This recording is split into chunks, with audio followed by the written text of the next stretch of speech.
saw a blue and white Madam President sign on a street light recently. And President Trump's supporters haven't even gotten sick of winning yet, as promised. I bring all this up because it seems like we just made it out of election 2016, and now Colorado's seeing a campaign announcement a day for 2018. Let's really step back now and consider the shakeup that we could see next year. Set aside the governor's race, where there are already too many candidates to fit in Kerry Kennedy's car, and Colorado will still have a busy ballot, with at least 3, perhaps 5 competitive races for Congress. Democrat Ed Perlmutter wants to trade his suburban district for the governor's mansion, and 2 Democrats aren't even waiting a week to say they want to replace him, State Senator Andy Kerr and State Representative Brittany Pedersen. If Democratic Congressman Jared Polis runs for governor too, that would open up his district around Boulder. Republican Doug Lamborn in the Springs already has a primary on his right from State Senator Owen Hill, and people in the know think it's highly likely that Republican Ken Buck gets a primary challenge as well. That would be 4 out of Colorado's 7 congressional seats. And today, Republican Mike Kaufman, always challenged, not yet beaten, got a very early Democratic challenger, Jason Crow. He fits the Democrats' 2018 expected playbook. He's a political outsider with military experience and a young family. He pledged he has always gone to the fight. And we expected to have Jason Crow join us here tonight to discuss his challenge to Congressman Kaufman. But Crow's campaign backed out of our interview. That would be a first for next. We hope that they'll reconsider. Kaufman's holding what could be a contentious town hall with voters tomorrow night, and he's agreed to be our guest here on Next on Thursday. An issue in all of those primaries and in all those general election battles will be the Affordable Care Act. The recent head of Colorado's Republican Party told me that his party botched President Trump's first attempt at repealing and replacing Obamacare. I think it was the wrong message. I think we have to, as Republicans, we have to talk about people's actual health care, not just the cost and the insurance side of health care. There's an impact when you do insurance on how health care actually plays out for you as an individual. We didn't talk about any of that. I think we made a mistake. We've got to do a much better job of talking about how health care impacts the individual. Steve House just left his job as GOP chairman, said he'd like to join the Trump administration to work on health care policy. Congressman Jared Polis said today that he is appalled by White House Press Secretary Sean Spicer's suggestion today that Adolf Hitler did not use chemical weapons. It is an indisputable historical fact that Hitler killed Jews using gas chambers at concentration camps. Spicer said today that Hitler brought Jews into, quote, the Holocaust Center. Polis, who is celebrating Passover this week, said that Spicer's claims undermine the memory of each innocent victim and hurts American credibility worldwide. Late this afternoon, Spicer apologized for that comment. The Adams County manager is out of his job, and the county is not saying why Todd Leopold is gone. Last year, Next told you about a $1.8 million mistake made in Adams County taxes. At that same time, Leopold was put on a 3-week administrative leave. Adams County wouldn't say then if the leave and the $1.8 million error were related. We're still trying to figure out if Leopold was cut a fat check to leave the Adams County government.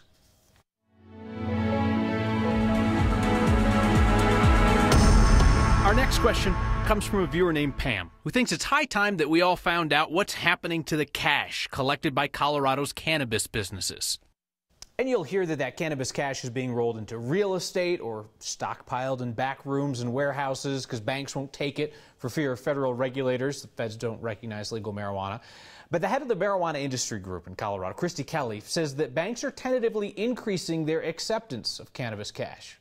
Well, there are some people that have banks. The banking relationships are typically endorsement or referral based, so they're not easily accessible to all businesses, just a few businesses. Really, operating a marijuana business is one of the most capital intensive things that you can do. Most businesses that operate put a majority of their resources back into the operations of the business.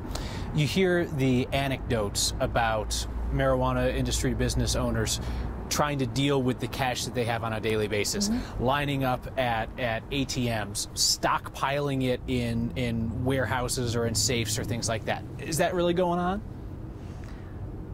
There is definitely, if you are a business that doesn't have a banking relationship, you have to put the money somewhere. You need to find a system of cash management that allows you to access the money when you need it and keep it safe when you don't. While the numbers in terms of revenue are very large, the money that people are able to take home at the end of the day in terms of pure revenue is much smaller. I would say that 100% of every owner that I have spoken with would like to make more than what they make. Fair enough, fair enough. Christy Kelly, Executive Director of the Marijuana Industry Group, thanks so much for stopping by. My pleasure. So in short, mo money, mo problems. State marijuana regulators tell Next that they examine marijuana license holders when the licenses come up to make sure that cash doesn't look like it's being funneled into anything illegal. And the state also tells us that while some marijuana businesses have in fact found banking services, there are others that continue to pay their state taxes in bags of cash. The so-called stoned mom from Highlands Ranch broke the internet overnight. We kind of figured that she would when she came on to explain in her own words why she thinks that pot and parenting can coexist on a daily basis. We heard a lot of strong opinions across the board, and we welcome them all, but couldn't help but be discouraged by the number of viewers who wrote in to say that they would never watch 9 News again. You're going to hear a variety of viewpoints and opinions on this program. Some you will like, some you will not like. If you're looking for a news program that only reinforces your view of Colorado and the world, I would bet that you can find it somewhere else. But we hope that you're never going to see that kind of monolithic thinking around here. Our ongoing search for the smartest kid in Colorado led us to the Colorado School of Mines, which frankly is chock full of them, but specifically to this team of 14 engineering students. They're finalists in the global SpaceX Hyperloop Pod competition. Only 24 teams are still standing of the more than 1,300 that applied. Their goal is to design and build the best high-speed pod to use in a Hyperloop transportation system. Picture a tube from Denver to Vail that gets you there in less than 10 minutes. You're flying along at 700 miles per hour. The Mines team calls its design a go-kart on steroids. But it's going to be going about 250 to 270 miles an hour, if not a little bit faster if we can make some modifications to it. I see that Epic Brewing t-shirt. Mines team has 4 months to actually build the pod before they get tested on a Hyperloop track. They're looking for $70,000 to get their job done. The school is going to chip in some of that. Students are also fundraising, hitting up local companies in order to fund their project.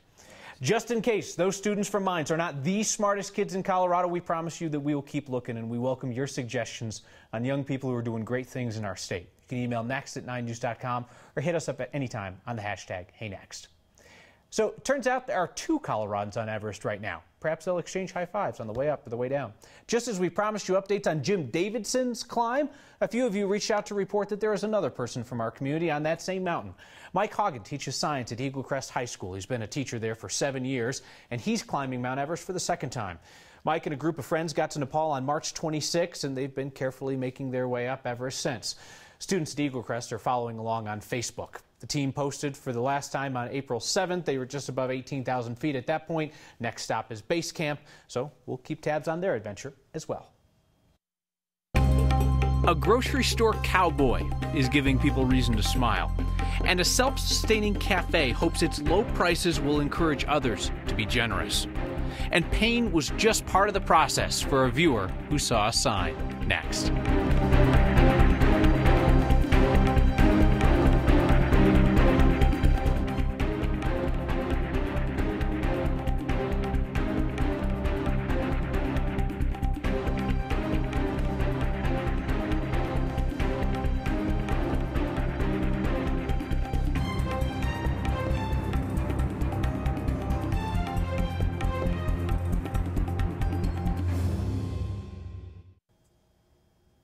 All hail the champs. You are looking live at Magnus Arena at DU as the DU hockey team is getting ready to enter that arena to the cheers of alumni and students and staff who have all gathered to celebrate the school's 8th national title. There they are with the trophy, getting acknowledged by the first time from the crowd. This is their first title since 2005.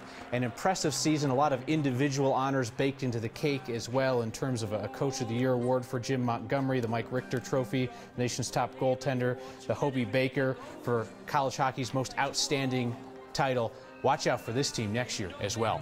The most Colorado thing we saw today is a slice of heaven come to earth in our state. Ty Newcomb took this photo in Watkins over the weekend. It looks like he is driving straight into a rainbow. We'll avoid the tired old jokes about the pot of gold and such. And there's another rainbow over on the right side of the photo, if you can see it there. Ty doesn't remember which road he was on when he took the photo. Doesn't much matter. He just said, this is what it looks like when things just fall into place.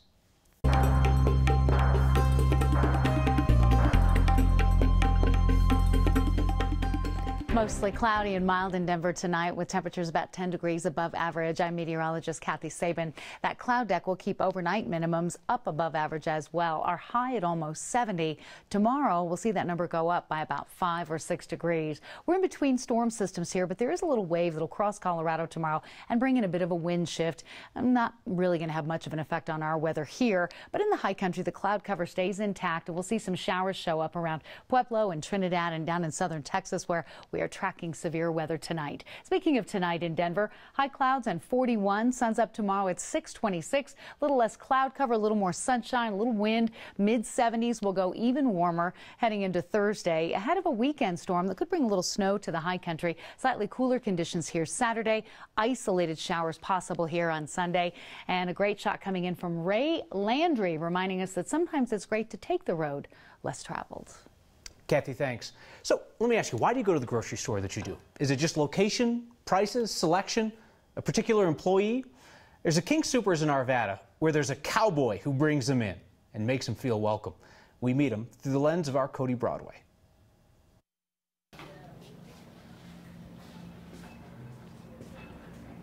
Cowboy is one of our courtesy clerks. He's been here for a long time. Very enjoyable guy. Happy-go-lucky, loves to say partner all the time. He really engages with the customers and makes them feel at home. Yeah, yes, sir. Oh, thank you. You're welcome, sir.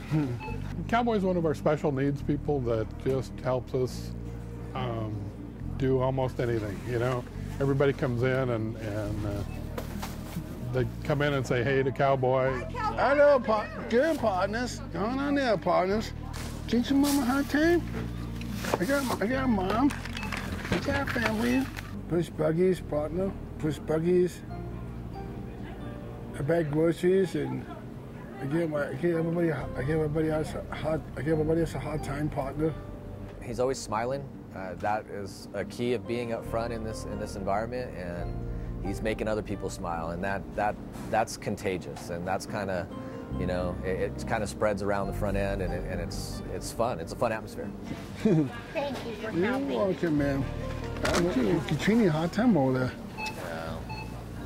Can I do walking? Can I do that? What are you gonna do? Give her a hard time for? No, because I have to give her a hard time. I pick on her sometimes. He likes to tease people, so he'll. A lot of the customers, as they come through, will go, "Oh, there's big trouble now." But it's just his way of kind of chatting and talking to them and kind of breaking the ice before they get to the check stand. I make them smile. If they don't smile, I have to go on and give them a hard time for it. You know, he's a great guy. Fun to be around, fun to talk to. He's got a lot of good ideas. He's a very intriguing personality. You know, he's a good kid, and he's doing a good job. And come in and say hi to him. Come on, partner, start there, partners.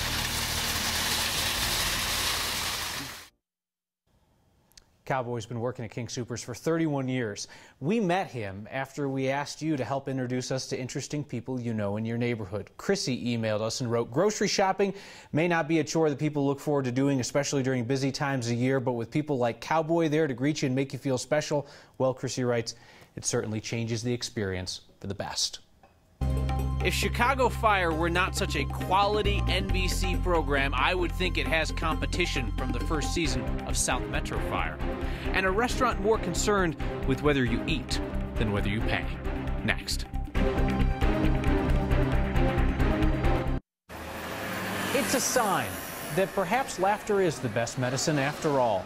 Don Payne tells us he had rotator cuff surgery yesterday, right shoulder all cut up. He spotted a sign on the way home from the hospital and decided to stop, have somebody take a photo and share it with all you beautiful people watching next. Right shoulder closed, but only for a short time, Don. You are now our favorite, and we hope that you are at full mobility very soon. If you see a sign that makes you laugh or makes you grimace, and will make other people laugh, send it to us next at 9news.com or get our attention with the hashtag #HeyNext. May I make a quick recommendation? Point you towards something that didn't come from us but is worth your time. South Metro Fire Rescue has both talented firefighters and talented photographers, and they're joining forces to take you behind the scenes at that fire department. They call their series Unscripted. It's just dashboard cameras, body cams, footage that they take from their everyday fire rescues. South Metro's episodes are going to focus on a different topic each month. The debut video this week focuses on the dispatch center.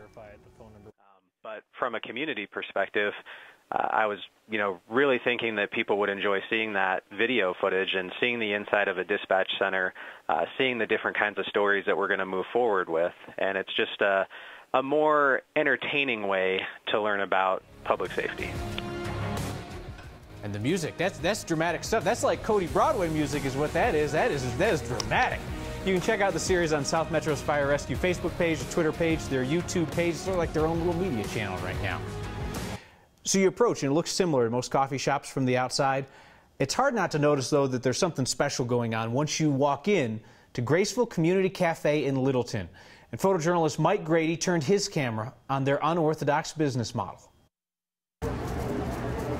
This is a potato seasoning mix. Food has the power to break down a lot of boundaries, so that's how I like to invest in people in the Littleton community.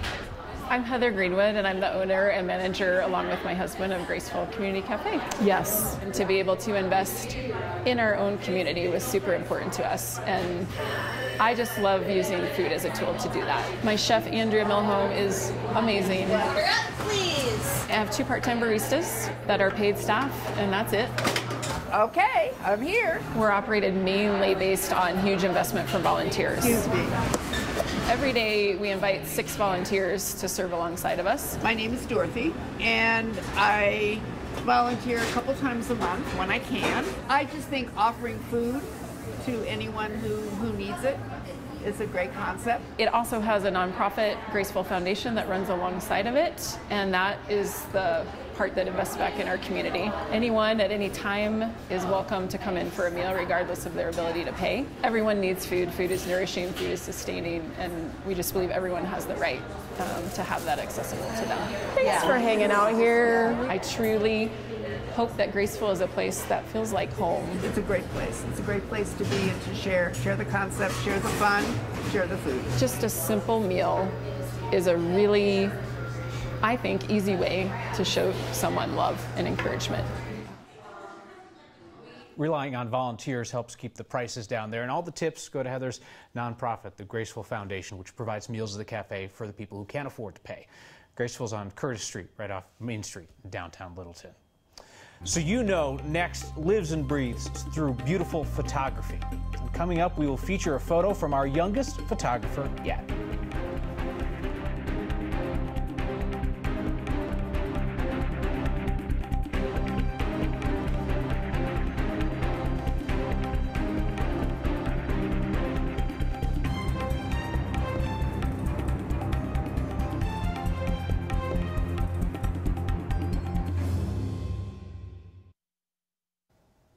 All right, take a look at this photo from 11-year-old Morgan Wolfers. It is an illustration, he says, of his autism. This is Autism Awareness Month. That's why you're seeing blue all over the place, including on those 300 puzzle pieces painted by Morgan and his friend Max. Morgan laid on the ground and took the pictures while his friend Max jumped over him, throwing the puzzle pieces out of the box. He titled this work, "Autism is Boundless Creativity." Beautiful shot. Ashley Seidel says to us today, hey, next, wish you would do more stories about autism for awareness. April is Autism Awareness Month. We're inside your head, Ashley. More feedback now. Steve Fritz says, show some balance, show the negative impact of drug use. Talking about the stoner mom piece, absolutely. We have and we will continue to. And Eric Lipp, I hope you never stop challenging the thought process of your viewers. I hope you never stop challenging us. See you next time.